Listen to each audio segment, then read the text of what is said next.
Hello friends, welcome back to my channel. तो ये है City Palace Jaipur.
City Palace Jaipur की स्थापना जयपुर शहर के रूप में महाराजा सवाई जयसिंह द्वितीय द्वारा की गई थी।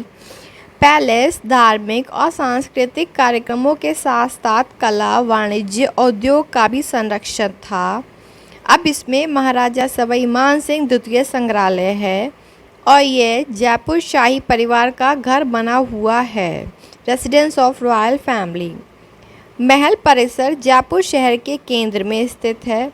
सिटी पैलेस का इतिहास जयपुर शहर और उसके शासकों के इतिहास के साथ निकटता से जुड़ा हुआ है, जिसकी शुरुआत महाराजा सवाई जयसिंह द्वितीय से हुई थी, जिन्होंने 1699 से 1744 तक शासन किया था।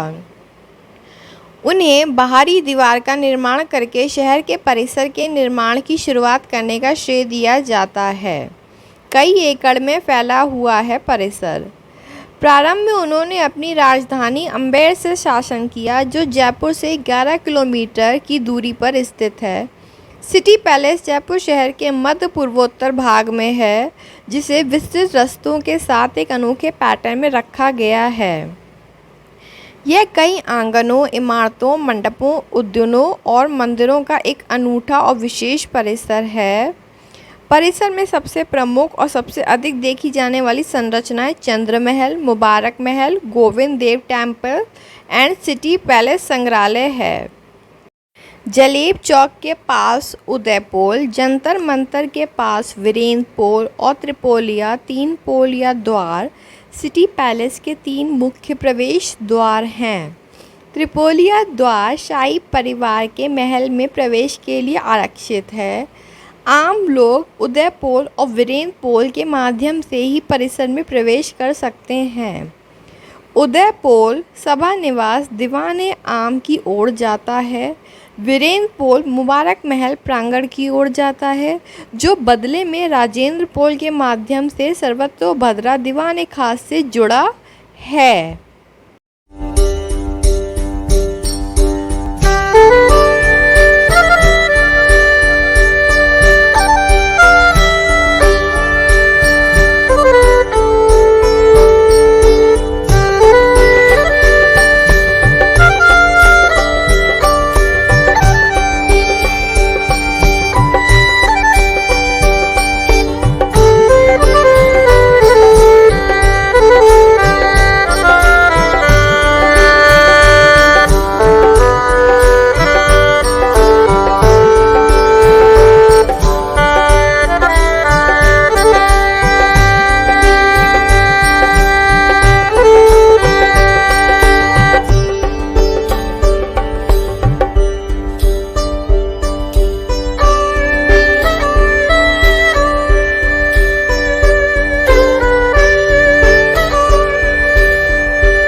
तो मेरे पीछे आप बैक में जो बिल्डिंग देख सकते हैं वो है सर्वतोभद्रा दीवान ए खास।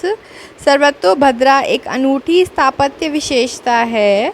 सर्वतोभद्रा एक एकल मंजिला चौकोर खुला हॉल है जिसका प्रयोग दीवान ए खास या निजी श्रोताओं के हॉल के रूप में था, जिसका अर्थ था कि शासक राज्य के अधिकारियों और राइसों के साथ एक अधिक निजी भव्य स्थानों की तुलना में अदालत आयोजित कर सकता था। तो ये है सभा निवास। दीवान-ए-आम दर्शकों के मुगल हॉल की तर्ज पर बनाया गया दीवान-ए-आम सभा निवास सार्वजनिक दर्शकों का एक हॉल है।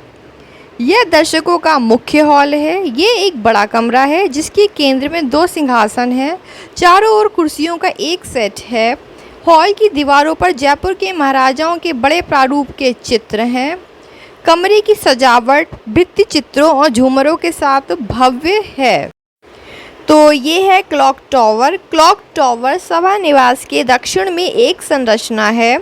यह राजपूत दरबार में यूरोपीय प्रभाव का संकेत है क्योंकि घड़ी 1873 में पहले से मौजूद टावर में स्थापित की गई थी।